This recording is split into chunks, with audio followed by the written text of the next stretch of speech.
Hey guys, tonight we're heading somewhere warm, ancient, and honestly, so sunny that your sunscreen might ask for a day off. Tonight, we're stepping into the heart of Ethiopia to look at something you probably never saw in your history textbook, a parasol. Yep, a sun umbrella. But in Ethiopia, it's not just about blocking the sun. It's about royal power, divine authority, and a crown that doesn't fall off in the wind. So, before you get comfortable, take a moment to like the video and subscribe, but only if you genuinely enjoy what I do here. And while you're at it, drop a comment to tell me what city you're listening from and what time it is there. I'm always curious where in the world we're dreaming together from. Now, dim the lights, maybe turn on a fan for that soft background hum, and let's ease into tonight's journey together. The first time I noticed the parasol, it was in Addis Ababa just past noon. The sun was brutal. The kind that feels like it's got a personal vendetta against your forehead. I was looking for shade outside a church when something colorful caught my eye. A giant parasol, slowly drifting out the main doors like it was floating on music. This wasn't just any umbrella. It shimmered. Red, green, and gold panels stitched with what looked like threads of light. Golden embroidery. Ancient patterns, sacred symbols. The sun didn't just reflect off it, it bowed down to it. The man holding it? A priest in flowing white robes and a high, structured hat. He wasn't walking. He was gliding. And I said the quiet part out loud. It's just a parasol, right? Big mistake. In Ethiopia, that sentence could get you a very polite but firm look of please educate yourself. Because here, the parasol isn't just for shade. It's a symbol of status, of sanctity, of something that stands between heaven and earth. Its height shows your rank. Its color, your role. Its placement? A visual map of the sacred hierarchy. There are entire academic papers debating the semiotics of the liturgical parasol in Highland Ethiopian Orthodoxy. Yeah, it's that serious. In major ceremonies, only bishops can use parasols with golden thread. Lower clergy? Plain fabric only. Doesn't matter if you've memorized all the liturgies or cured 6 goats with holy water. If you hold the wrong parasol, people notice. And yes, I did hear a story about a young priest who borrowed the too shiny one and got pulled aside by a very unimpressed elder. What blew my mind is how deep the history goes. Some historians believe the parasol tradition traces all the way back to the ancient kingdom of Kush or even to the time of the pharaohs. There are tomb paintings in Egypt that show what might be parasol-like devices above noble heads. Although some scholars argue those were just palm fronds. That argument? Still unresolved. Academic shade, if you will. But me? I think if you spend 3 months hand embroidering a parasol, it's not just to protect someone's scalp. It's a statement. More like a royal tweet from the 13th century. I'm holy. I'm important. And yes, I shine in the sun. After one of these grand processions, I ended up around the back of the church and spotted an old man repairing a torn parasol corner. He was sitting on a tiny wooden stool, threading silver into the fabric like he'd done it 1,000 times. I asked him if these things were hard to make. He just smiled and said, "Every parasol is a journey of belief." I came looking for a cool spot in the shade. What I found was the front door to a living, breathing tradition. It was supposed to be just another sunny afternoon in Lalibela. You know, the kind where the rocks are warm under your feet and the air smells faintly of incense and roasted barley. But then the drums started. Slow, rhythmic, steady, like the heartbeat of the hills themselves. I followed the sound without thinking, like a moth following a groove instead of a flame. And that's when I saw it. The procession. People were lining both sides of the narrow cobblestone street. Old women in white shawls leaning on sticks, kids climbing low tree branches to get a better view, men humming ancient hymns under their breath. Everyone's eyes were fixed on the same thing, a wave of priests in white and gold robes moving slowly through the crowd. And above them, a floating forest of parasols, big ones, small ones, red, green, golden, some so elaborate they looked like mini temples.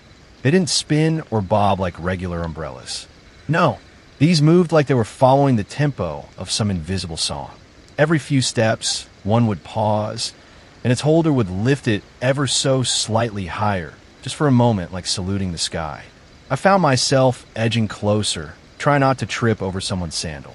And then I saw what was at the very center of it all. A priest holding something covered in a velvet cloth, shaded by the largest parasol of the bunch. That cloth, I would later learn, was most likely hiding a tablet, a sacred replica of the Ark of the Covenant. Yes, that Ark. In Ethiopian Orthodox tradition, every single church has one, and it's the most sacred object in the entire building. The parasol's job? Not just to shade the priest, but to protect the tablet from the eyes of the profane. From us. It suddenly made sense why the parasols looked like shields, not from the sun, but from unworthy sight. It was then that I realized I wasn't just watching a religious ceremony. I was watching a living reenactment of divine presence, a choreography older than any empire I'd ever read about. These weren't props. They were part of the language, like punctuation marks in a visual scripture. And just like that, something shifted. The sun stopped feeling hot. The crowd's murmur turned musical. I no longer felt like a tourist. I felt like someone standing on sacred ground. Of course, not everyone agrees on the origins of these processions. Some scholars argue they evolved during the Solomonic dynasty's rise, mixing older Cushitic traditions with Judeo-Christian symbolism. Others claim it was more of a practical move. Parasols were a status item in ancient times, and over centuries they simply got ritualized. As always, the truth is somewhere in the cloud of incense. But back to the scene. As the procession passed, a sudden gust of wind lifted one of the smaller parasols higher than the others. The crowd gasped. A young priest quickly caught the pole, bringing it back to its proper level, looking slightly panicked. The parasols must stay balanced, not too high, not too low.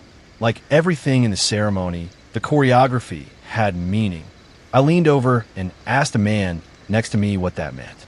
He shrugged, smiled, and whispered, "It means the wind wants to pray too." Later that evening, I followed the retreating crowd to a small stone chapel, where the parasols were leaned carefully against a wall, tips resting on velvet cloths, handles facing east. No one touched them. Even kids who'd been play fighting with sticks earlier now kept their distance.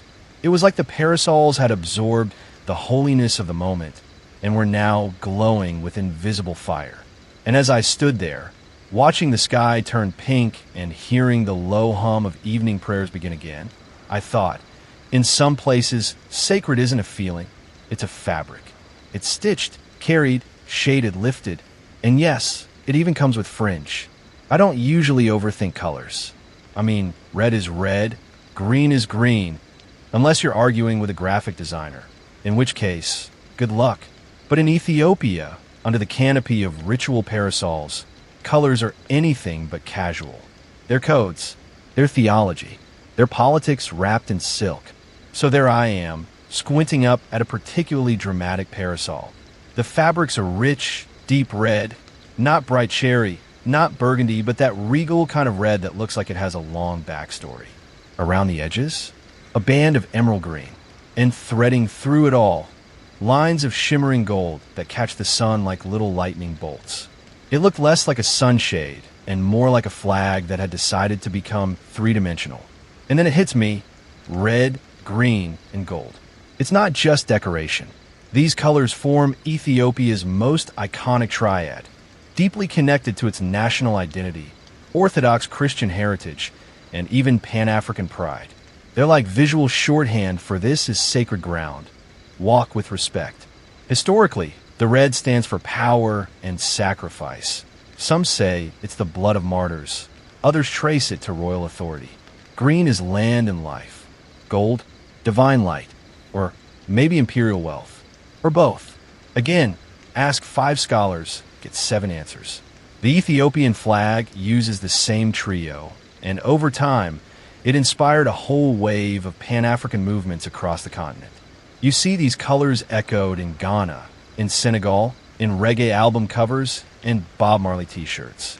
But here, under this parasol, they feel older, more anchored, like they belong not to a country, but to a covenant. As I walk closer, I notice something else. Some parasols reverse the order. Some feature only 2 colors, and others? They sneak in blue, black, or even white. each one tied to a specific diocese, holiday, or saint. It's not standardized. That's what makes it beautiful. Like every parasol is its own sermon. And then I meet a man who makes them. He's sitting in a shaded corner of the church courtyard, his fingers moving swiftly through colored thread like he's playing a harp. He's working on a small parasol, child-sized, almost toy-like. I ask if it's for a young priest. He chuckles and says, "No, it's for Saint Gabriel." Wait, what? Turns out, during certain feast days, statues or sacred icons are carried in processions, and they get parasols too, because even divine messengers apparently deserve some stylish shade. The man tells me that each parasol he embroiders takes about 6 to 8 weeks. Not because of the complexity, though it is complex, but because of the prayer. You can't rush holy thread, he says. It needs patience and tea breaks. I ask if he ever gets tired of red, green, and gold. He smiles. No, because I don't see color. I see meaning. Now, if you're wondering when all this color coding started, well, so are the experts. Some argue it began in the early 15th century, aligning with the growing liturgical complexity of the Ethiopian Orthodox Church. Others claim it traces back to the Queen of Sheba and King Solomon. Though let's be honest, everything in Ethiopia eventually traces back to them if you follow the trail long enough. And while we're being honest, some think the color association became popularized much later, through the lens of modern nationalism and Pan-Africanism. So yeah, asterisk academic tug-of-war alert, asterisk. Still, standing there, watching one parasol shimmer against a backdrop of volcanic stone, I stopped caring when exactly it began. What matters is how it feels. And it feels like standing under a story. One woven with intention, heavy with symbolism, and just a little bit of sunshine. Later, I duck into a small shop that sells replicas of ceremonial items. The shopkeeper shows me a tiny decorative parasol on a stick and says, "This one? Good for weddings. Makes people feel royal." I smile, imagining someone walking down the aisle holding a mini sacred parasol like it's the world's holiest cupcake topper. Somehow, I love it, because whether it's shielding a tablet, a bishop, or just a hopeful bride, the message is the same. Sacred things deserve color, and shade, and time. At first, I thought I knew what I was looking at. I saw priests in long robes, altars covered in incense smoke, choirs singing hymns that sounded like echoes from a cave of time. My brain whispered, "Oh, right, this is like Catholicism, just with more sunshine and umbrellas." But no. Oh no, that assumption didn't last 5 minutes. Because the Ethiopian Orthodox Church is its own galaxy. It's not a spin-off of Rome, and it definitely didn't ask anyone's permission to exist. It's older than most people realize. According to tradition, Ethiopia officially adopted Christianity in the 4th century, way before many parts of Europe. While Rome was still debating what color sandals Jesus wore, Ethiopia was already building churches in the cliffs and walking tablets through the mountains. The church is officially known as the Ethiopian Orthodox Tewahedo Church. Tewahedo means being made one in Guizi, the ancient liturgical language still used in services today. And yes, if you're wondering, it sounds like chanting from another dimension. Half lullaby, half thunder. What struck me most, though, wasn't just the theology. It was how rooted everything felt. I attended a service during the Feast of Timkit, their version of Epiphany. Imagine, thousands of people dressed in white, barefoot in the early morning mist, following parasols and priests to a water site. The air is thick with frankincense and ancient rhythms. It's not just beautiful, it's immersive. You don't attend the Ethiopian church. You get swallowed by it. And the parasols? They're not just stage props. They're a mobile extension of the sacred space. The altar moves with the people, and the parasols are its royal guard. At one point in the ceremony, a boy no older than 10 walked by holding the edge of a priest's robe. Above them floated a small parasol trimmed in silver. I leaned over and asked someone, "Is he a student?" "No," came the reply. "He's a deacon, right? 10 years old." Meanwhile, I couldn't even boil pasta at that age. Ethiopian Orthodoxy has its own calendar, its own saints, and even its own version of biblical canon. It includes books you've probably never heard of, like 1 Enoch and Jubilees. The church fasts for nearly 180 days a year, which is a nightmare for planning dinner, but deeply impressive in terms of spiritual discipline. And yet, with all this history, there's still mystery. Scholars still debate how much influence the early Judaic traditions had on the church, especially given its dietary rules, circumcision practices, and reverence for the Arkansas. Some say it's a remnant of a Jewish-Christian hybrid. Others say it's all local development. The truth, as usual, still under discussion. But none of that mattered when I was standing in the middle of a chanting crowd, the sunlight filtering through bright parasol fabric, casting colorful shadows on the dusty ground. It was like God had RSVP'd to this festival and brought a very stylish umbrella. I watched as the priests slowly dipped the tablet into the river, their parasols tilting with reverence. Everyone clapped and ululated, the sound bouncing off the rocks like joy itself had learned to echo. Later, a woman with a baby wrapped on her back leaned toward me and said, "We don't need Rome. We have Jerusalem in our hearts." And just like that, I understood the Ethiopian church didn't branch off from anything. It grew from its own roots, from a soil rich with kings, prophets, desert hermits, and of course parasols. So no, this isn't Catholic with a twist. It's something much older. And honestly, it might be the twist. I always thought crowns were metal. You know, the pointy kind, gold, maybe a few gemstones worn by people who look like they haven't smiled since the 12th century. But then I found myself at an Ethiopian coronation reenactment in Gondar, and there, under the blazing sun, was a man in royal robes, not wearing a crown, but shaded by a parasol so ornate it practically hummed with importance. That's when I realized, here, this is the crown. The parasol wasn't resting on his head. It floated above it, held by another man, one pace behind, arms steady, face solemn. The parasol's fabric rippled slightly in a breeze, its golden fringe swaying like ceremonial tassels. It didn't need jewels. It was the jewel. This wasn't just symbolic.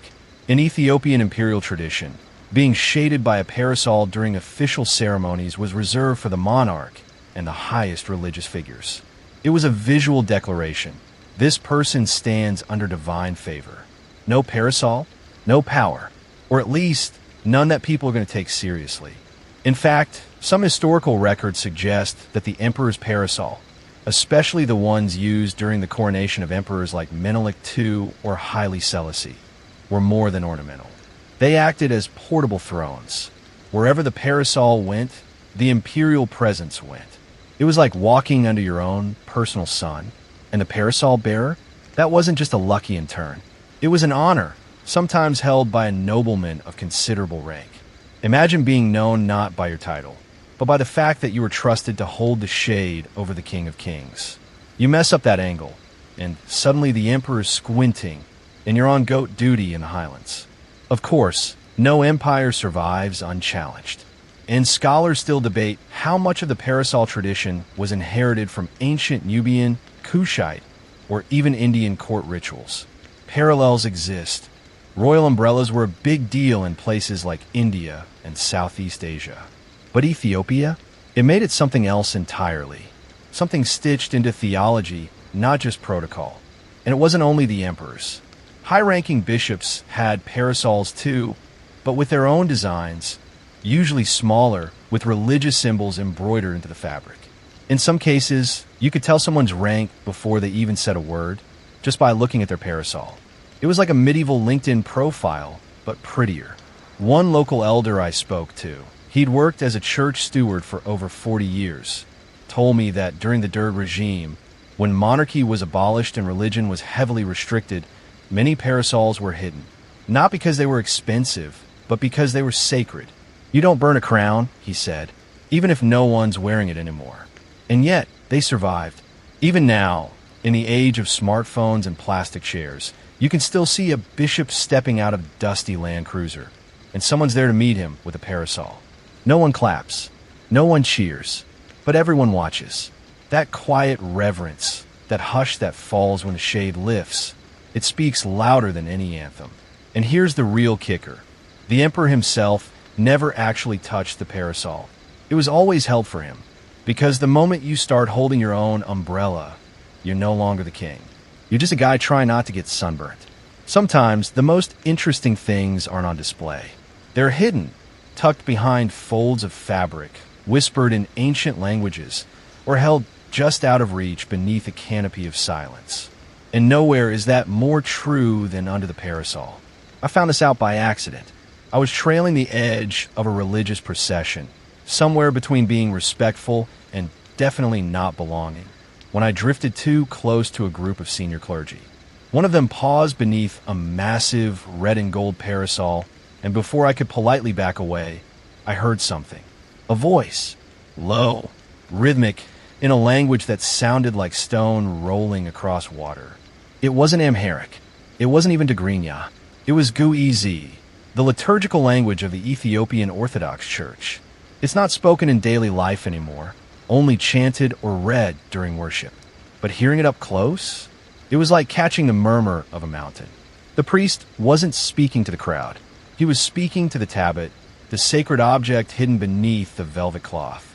And the parasol? It shielded that moment from everything else. Sunlight, onlookers, time itself. That's when it clicked. The parasol isn't just a symbol.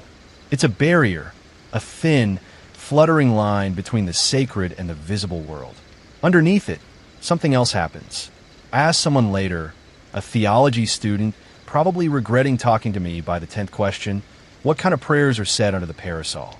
He thought for a moment and replied, some are for protection, some are for remembrance, some aren't even meant to be understood by us. A pause. And if you hear something that makes sense to you, he added, maybe you weren't supposed to. Chills. Literal goosebumps. There's this idea in Ethiopian Orthodoxy that holiness isn't just about presence. It's about concealment. The most sacred things are often the least visible. The ark, the inner sanctum of the church, even the prayers themselves, hidden in plain sight, wrapped in cloth, shaded by parasols. To see is not always to understand. To hear is not always to be invited. Scholars still argue about the exact origin of this layered approach to sanctity. Some say it's influenced by Old Testament temple models. Others believe it reflects earlier local traditions of spiritual seclusion. Either way, it creates a fascinating paradox. Public rituals that are intensely private. And yes, the parasol becomes the perfect metaphor for that. During a quiet moment between processions, I wandered behind the main church building and saw several parasols leaning against the stone wall. Their poles were wrapped in white cloth, the fabric slightly dusty from use. They looked tired, honestly, like they'd just come back from guarding the gates of heaven. A young attendant was folding one up carefully. I asked if I could take a closer look. He nodded but added, just don't open it. Why not? He hesitated. Then, in the most nonchalant way possible, said, because if you open it when it's not part of service, it's just cloth and wood. Another pause. But when it's part of the ritual, it becomes something else. That stayed with me. Because maybe it's not the object itself. Maybe it's what it protects. What shields. What it knows. Under that canopy of silence, between the priest's breath and the hidden relic, history isn't recited. It's whispered. And maybe, just maybe, you're not supposed to hear all of it. Let me tell you something that doesn't show up in the travel brochures. Walking in a religious procession in Ethiopia is not for the faint of heart, or faint of foot. I found this out the hard way, somewhere outside Aksum, during the Feast of St. Mary. I thought, a spiritual parade, how lovely. We'll stroll, observe, maybe snack on something interesting. Wrong. What actually happened was 4 straight hours of walking. No, marching. Under a sun so hot I swear I could hear my sunscreen screaming for backup. But nobody else looked bothered. Not the barefoot old women. Not the white-robed priests carrying enormous crosses. Not the teenage choir boys singing hymns in perfect harmony as if dehydration was a myth invented by tourists. And certainly not the parasols. They floated above the crowd like divine kites. Each one perfectly positioned over a high priest or a relic, moving in unison with the bodies beneath them. Some were so heavily embroidered, they looked like ceremonial carpets on sticks. And they never tilted. Not once. It was like they had their own gravitational field of reverence. I ended up somewhere in the middle of the crowd, squeezed between two families. One woman saw me wobbling a little and handed me a small bottle of holy water. I wasn't sure whether to drink it or pour it on my head. I drank it, then poured a little on my head, just in case. At one point, we reached a slight incline, nothing serious. But after hours of walking, it felt like Everest. I stopped for a second, catching my breath, and that's when I noticed something fascinating. The parasols didn't pause. Even when the clergy underneath them slowed down, the parasol stayed high, perfectly steady, as if being held up by pure willpower or maybe just divine arm strength. I asked someone later, how do they hold them that long? The answer, practice and faith. Also, strong shoulders help. These processions happen year-round, but major ones like Timkit and St. Mary's Day are especially intense. For many participants, walking with the clergy is a spiritual offering, equal to fasting or pilgrimage. It's not meant to be comfortable. It's meant to be sacred. Suffering, in small doses, is part of the devotion, and the parasol plays a key role in that dynamic. Think about it. The person carrying the parasol isn't being shaded. They're the one providing the shade. They're walking the same miles, sweating under the same sun, but their role is to protect the holiness under the canopy. It's beautiful, and also, let's be honest, probably a killer shoulder workout. Now, here's the twist. Not everyone agrees on who should walk where, or even how long they should walk. Some local traditions say only priests above a certain rank can be shaded by a parasol. Others allow it for certain elders or sacred singers. The rules vary region to region, church to church, and as usual, scholars are still debating whether this fluidity is a feature or a theological inconsistency. Classic academia. Never met a parasol it couldn't dissect. Toward the end of the walk, the sun dipped a little and the golden hour light hit the parasols just right. They glowed, not metaphorically, actually glowed, casting red and green halos over the heads beneath them. The hymns got softer, the crowd slowed, and for a moment, I stopped thinking about my aching feet. Instead, I looked up and thought, this is what faith looks like when it moves. It sweats, it sings, it walks barefoot for hours under the sun, and it always carries a parasol. You know how people say, if these walls could talk? Well, in Ethiopia, you don't need talking walls. You just need to look at the edge of a parasol. It happened on a quiet morning in Bahir Dar. I was wandering around the compound of a lakeside church. Nothing official going on, just the usual smell of incense floating through the air and a few old priests sipping coffee in the shade. That's when I saw it. An older man, kneeling on a low wooden stool, holding a needle so tiny I thought he'd dropped it. He was stitching a parasol, not repairing it, making asterisk it, from scratch. The fabric was a deep ocean blue, trimmed with green and gold. But the magic was in the detail. Along the outer edge, he was embroidering tiny symbols and portraits. I knelt down beside him and asked, "Are those saints?" He smiled. Some are emperors. Some are angels. One is my grandfather. Now, I was intrigued. Turns out many ceremonial parasols are more than decorative. They're storytelling devices. Each one is like a walking tapestry, a condensed historical archive. Saints, rulers, miracles, tragic battles, protective prayers, all stitched along the hemline, whispering their stories only if you know where to look. I ran my fingers very carefully along the fabric and spotted a lion with a crown. "Is that the Lion of Judah?" I asked. "Yes," he nodded. "The lion protects the emperor, always walks with him." The Lion of Judah is a recurring symbol in Ethiopian history, linked to the Solomonic dynasty, to Haile Selassie, and even to broader Pan-African iconography. But here, under this tiny parasol, it felt more personal, like someone had stitched not a symbol, but a memory. He pointed to another section. This one had an oddly shaped building with tiny figures around it. "That's the church at Lalibela," he said. "And that little one?" He laughed. "That's me. I was 5. I couldn't believe it. This wasn't a parasol. This was a biography. And this wasn't an isolated case. I later found out that in some regions, Parasol embroidery is a respected art form passed down through generations. Families who make them often add small, personal flourishes, hidden initials, local saints, even community jokes. One parasol I saw had a tiny embroidered chicken on the underside. The priest explained, "It's there to remind me not to fall asleep during service like the time I did in the chicken coop." Sacred with a sense of humor.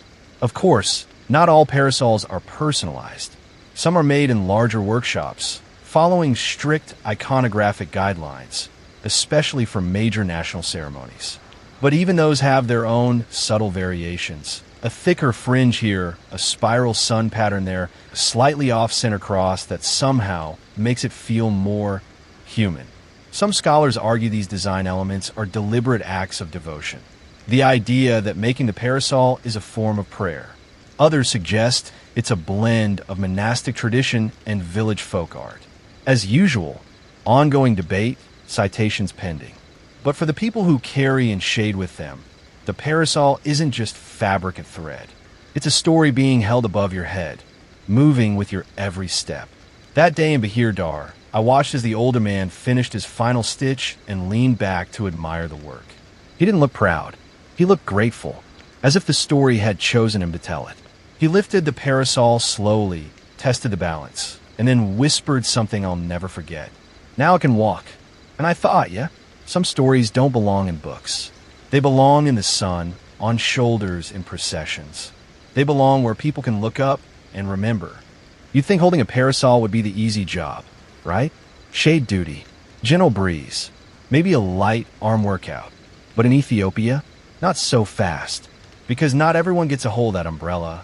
And trust me, once you learn what it takes to carry one of those ceremonial parasols in a religious or royal setting, you realize it's less about muscle and more about meaning.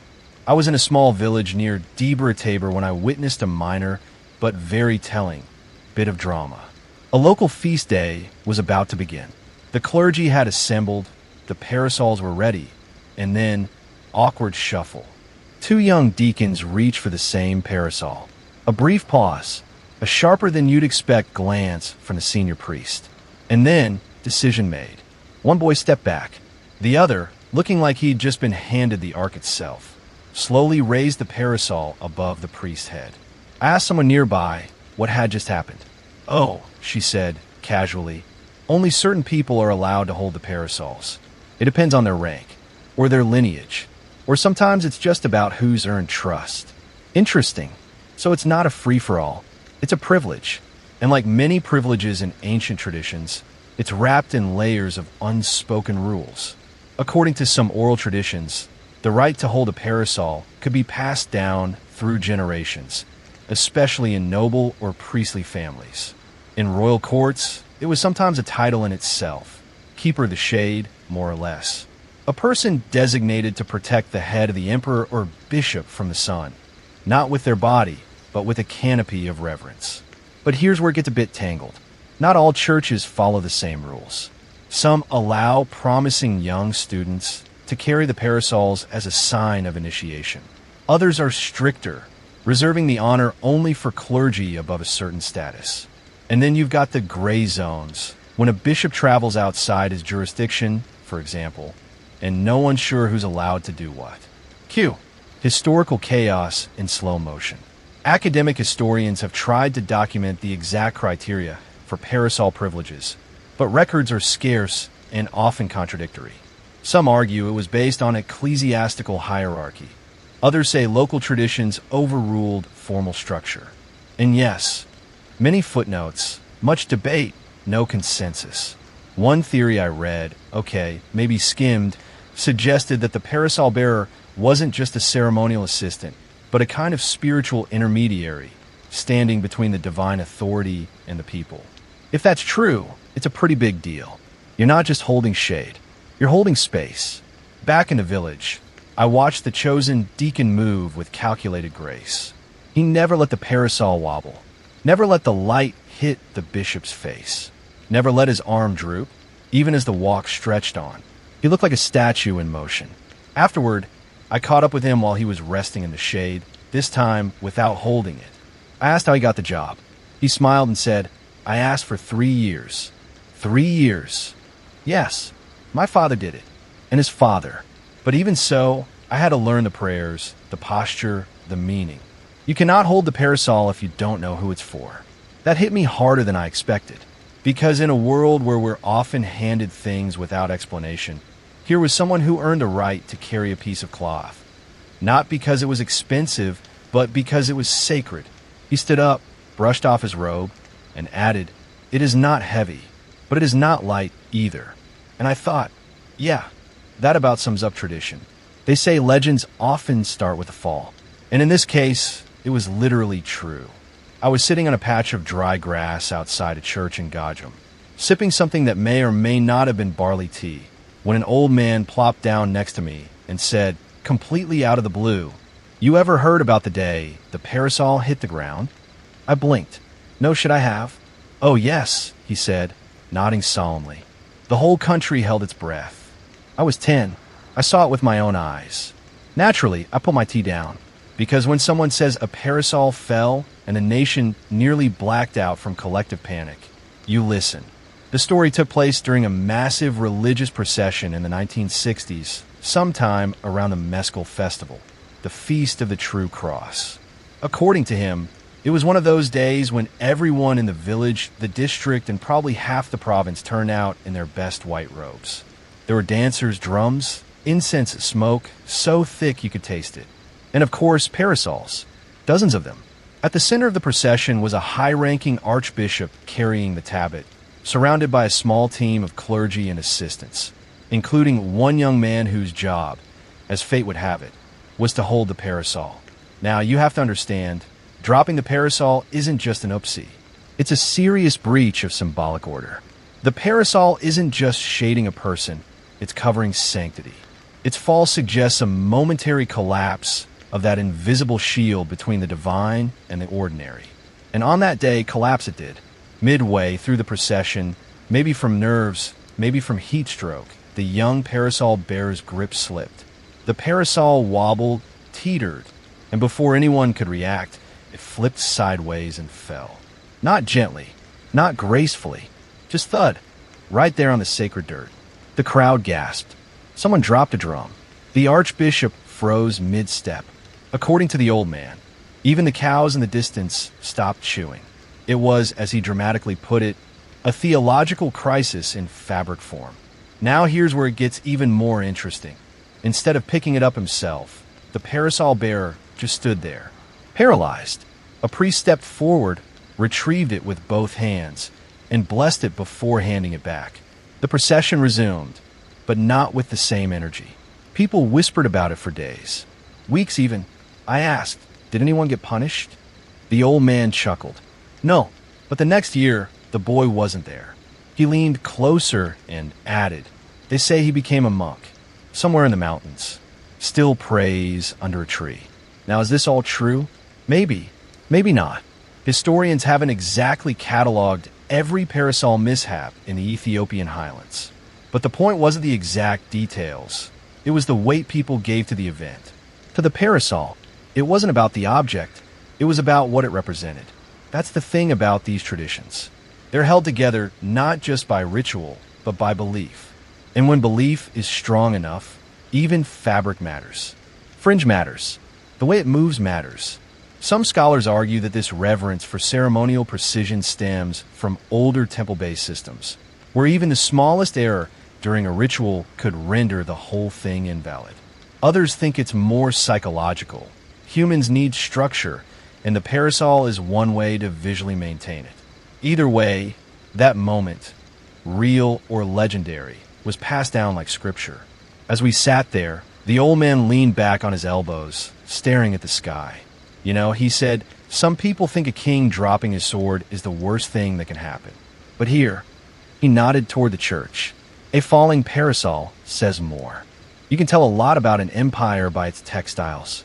That thought first struck me while squinting at the threads of an ancient parasol stored in a dimly lit chapel museum near Aksum. The fabric was frayed but still proud. Dark crimson with faded gold bands, delicate embroidery that had outlived emperors, wars, and time itself. It was resting on a velvet-lined shelf behind dusty glass, like an old warrior finally allowed to nap. And I couldn't help but wonder, where did this cloth come from? Who made it? Who carried it when it was new, gleaming under the Aksumite sun? Turns out, Ethiopia's parasols aren't just props of faith. They're woven directly into the story of empire. The cloth used in traditional parasols is no ordinary cotton. In many cases, it's hand-woven shema, a local textile made from homespun thread, dyed with natural colors, and stitched with patterns that carry meaning.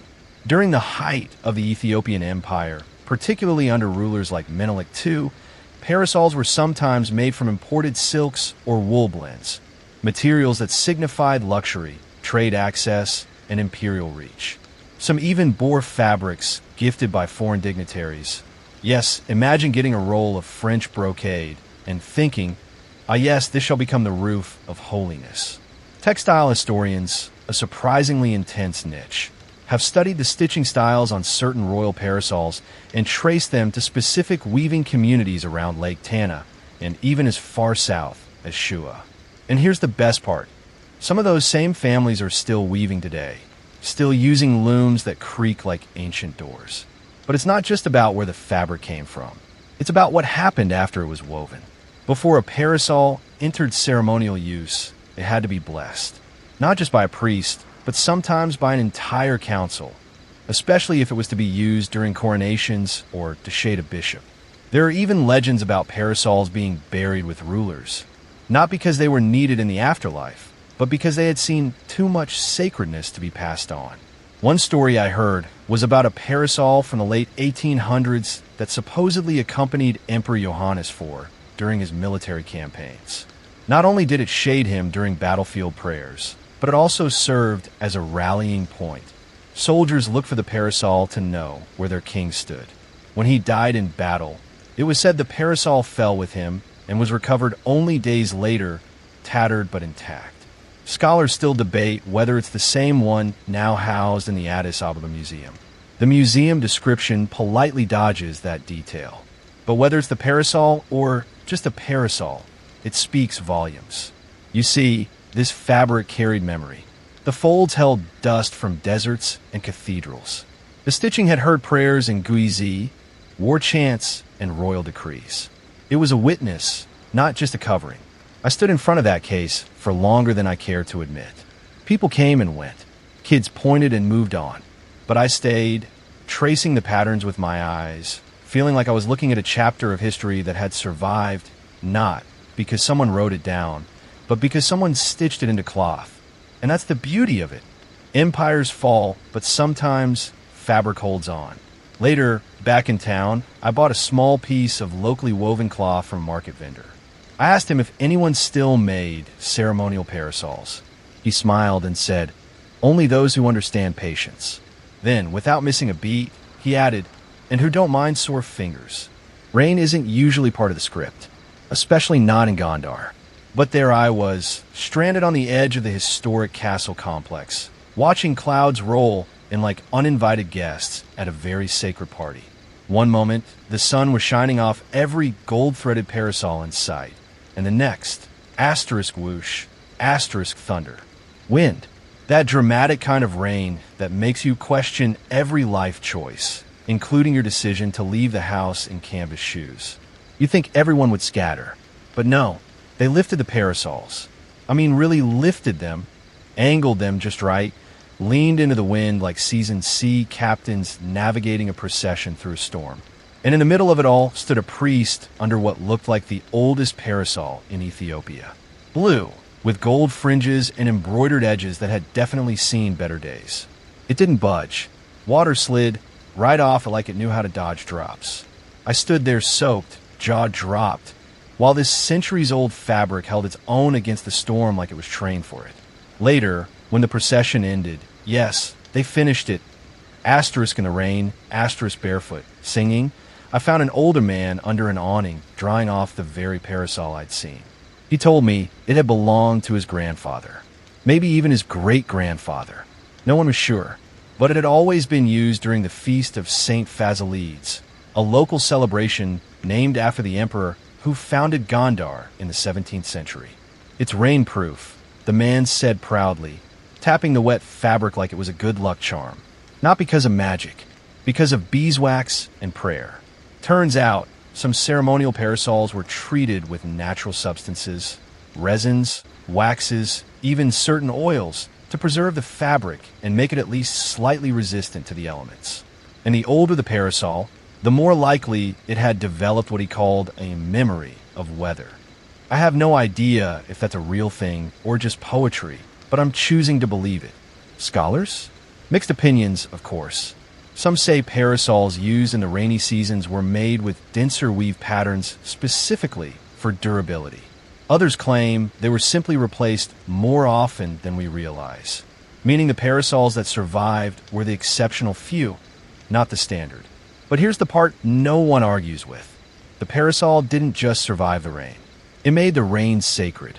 There's something about standing in the middle of a thunderstorm, surrounded by soaked worshipers who are still chanting and still holding parasols like shields of faith, that makes you rethink what ceremony even means. It's not about perfection. It's about persistence and maybe a little bit of waterproofing. I asked the man if the parasol had ever missed a ceremony. Only once, he said, in 1974, the year the monarchy fell, the year everything changed. That year, we kept it inside, he continued, but we prayed over it, just in case it felt forgotten. I don't know what hit me harder, the fact that he spoke of the parasol like it had emotions, or the fact that I believed him. Because after everything I'd seen that day, a storm, a procession, a parasol that should have retired decades ago, I understood. These aren't objects. They're survivors. And maybe, just maybe, they remember more than we do. You'd be forgiven for assuming that in a tradition as visual and public as the parasol ceremony, women don't play much of a role. At least, not up front. Most of the parasol bearers are men. Most of the priests are men. Most of the folks standing under the shade of embroidered glory, also men.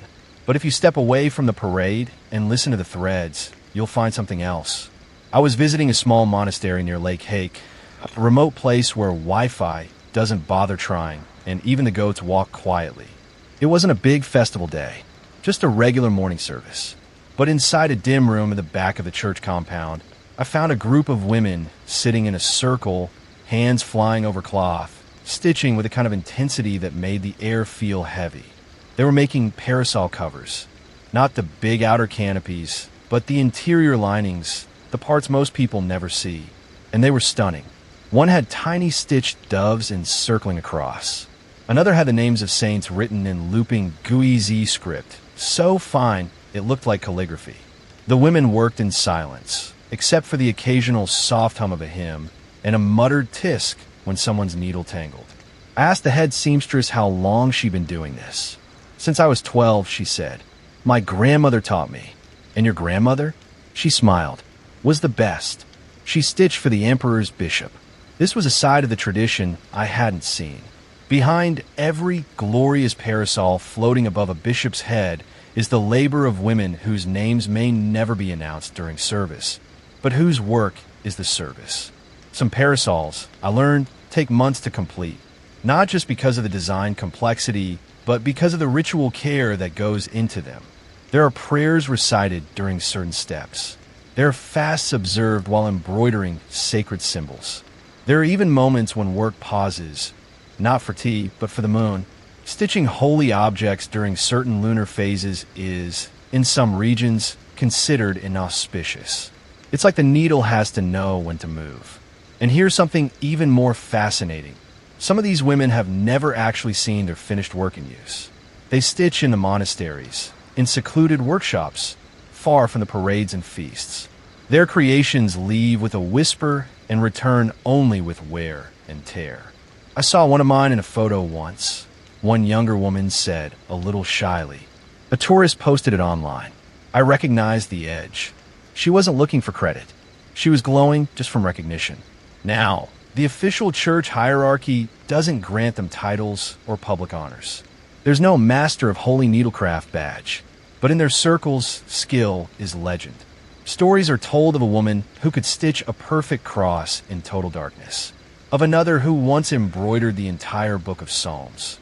Yes, the entire book, into the lining of a ceremonial parasol, letter by letter, using thread so fine it could only be seen up close. Scholars often overlook this layer. Most academic papers focus on theology, hierarchy, architecture. But the hidden art? The soft power of embroidery passed from mother to daughter across generations? That's harder to catalog. It lives in hands, not headlines. And yet, without it, the tradition would unravel. Before I left, the head seamstress handed me a small piece of cloth. A test scrap, she said. Nothing fancy, but it had a tiny cross embroidered in silver thread, just off-center, as if by design. Carry it with you, she said. It's not blessed, but it remembers. That night, I tucked it into my notebook. Because sometimes the most powerful part of ceremony isn't the part everyone sees. It's the part stitched by women in silence, far from the parade. But always at the heart of the story. There's a strange feeling that creeps in when you see something sacred behind glass. It happened to me in London, of all places. I had ducked into the British Museum on a rainy Tuesday, partly out of curiosity, mostly because my socks were wet. You know how these museums go. Ancient scrolls, chipped statues, a few mummies giving you side-eye. And then I turned a corner and stopped cold. There it was. A ceremonial Ethiopian parasol, standing upright in a temperature-controlled display, spotlit like it was auditioning for an opera. It had a crimson fabric, faded but still noble, with golden thread curling in intricate patterns along the edges. The placard read, Asterisk Ceremonial Sunshade, Ethiopia, 19th century, acquired 1868. Asterisk, my throat caught. Acquired. That's the word they always use. Never taken. Never looted. Just acquired. Like someone found it at a yard sale next to some old candlesticks. Now, without getting too preachy here, because this is a bedtime story, not a revolution, you should know that many of the Ethiopian sacred objects in European museums didn't exactly arrive through polite diplomacy. The year 1868, that was the British expedition to Magdala, where imperial forces stormed the fortress of Emperor Tawadros II and carted off everything. Manuscripts, crowns, crosses, and yes, parasols. Some of them ended up in private collections. Others, like this one, now stand silently in museums thousands of miles away from the songs and prayers they were born into. I found myself just standing there, watching that parasol like it might suddenly flutter to life and fly back home. A couple passed by, glanced at the display, then kept walking. To them, it was just another odd antique, a curious umbrella with a complicated past. But to me, it felt like bumping into an old friend who'd been kidnapped and taught to stand still. I asked a staff member nearby, very politely, how the museum acquired it. He pulled up a digital catalog, glanced through some notes, then shrugged. Probably from the Magdala expedition, he said. There's been discussion about returns, but it's complicated. Complicated, right? I get it. These questions of ownership, of return, of sacredness versus display are tough. Museums are like vaults of human memory, but sometimes they forget that memory has a home. Back in Ethiopia, a parasol means warmth, presence, reverence. Here in this cool glass box, it just looked lonely. And it's not the only one. There are others in Paris, in Rome, in Washington, D.C., each with a backstory blurred by cataloging errors and diplomatic avoidance. Some countries have begun the process of returning these items. Some haven't. Scholars are divided, of course. Some say the objects are safer where they are. Others argue safety isn't the same as meaning. But let me tell you, that parasol didn't belong under fluorescent lights. It belonged under sunlight, under prayer, above the head of someone singing in Guizi. As I left the museum, I kept thinking about a phrase I once heard in a monastery. Asterisk, sacred things are not meant to be stared at. They're meant to be followed. Asterisk, and I couldn't help but wonder what happens when a sacred thing has no one left to follow it. I took one last look over my shoulder at the glass case, half expecting the parasol to sigh. And maybe, just maybe, it did. By now, you'd think a parasol would have retired.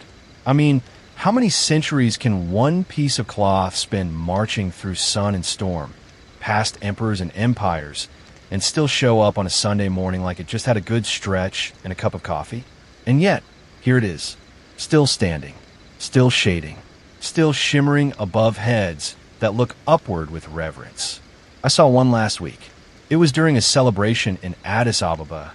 Nothing enormous, just a local saint's feast day. The church was modest, tucked between a pharmacy and a barber shop. The crowd spilled into the dusty street. And then out came the priests, the choirs, the silver crosses, the slow, steady beat of the drums, and of course the parasols. It wasn't vintage. It wasn't velvet. This one had a polyester shimmer and plastic fringe. And if I'm being honest, the embroidery looked like it was done on a home machine with a caffeine problem. But when they lifted it over the tablet, magic, the same hush, the same focus, the same tilt of heads and breath held in ancient rhythm.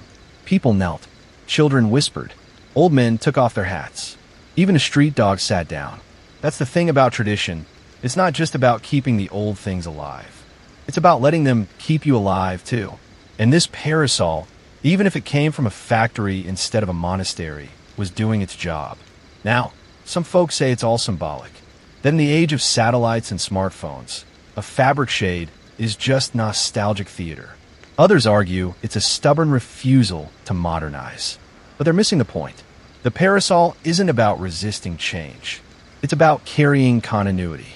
It's a thread, literal and metaphorical, that ties the present to the past. And in a country like Ethiopia, where history is often oral, often sung, often lived rather than archived, something as simple as a parasol becomes the spine of a story. I spoke with a young priest after the ceremony. His parasol, bright red with golden embroidery of Saint Michael, was neatly folded and resting beside him like a tired horse. I asked if the younger generation still cared about the tradition. He nodded without hesitation. "We don't just carry the parasol," he said. "We carry everything inside it." "What's inside it?" I asked. He thought for a long time, then finally replied, "Grace, memory, shade for the soul." I wanted to high-five him and cry at the same time. Because even after all this time, all the falls, the colonizers, the museums, the plastic fringe, this ritual persists. Not out of habit, but out of choice, out of devotion, out of something deeper than logic. And I get it now. A parasol in Ethiopia is never just a parasol. It's a symbol, a boundary, a bridge, and yes, a bit of beautifully stitched resistance.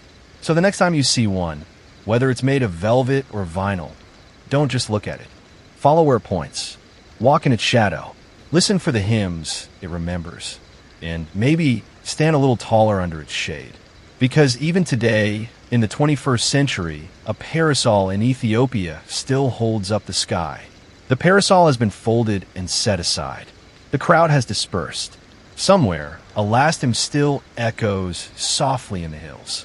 The sun is low now, casting long shadows that stretch like fingers across old stones and quiet chapels. The priests have returned their robes to the cedar closets. The seamstresses have tucked their needles away in velvet rolls. A single thread of incense still curls upward, slowly, as if reluctant to leave. And you're still here. Maybe a little more still than when we began. Maybe with one foot still in the story. Let it linger. Let it hum quietly in your thoughts as you drift towards sleep. The sound of footsteps on sacred ground. The swish of silk. The soft flap of fabric that has shaded emperors and saints. And now, for just a while, shaded you. Good night, traveler of stories.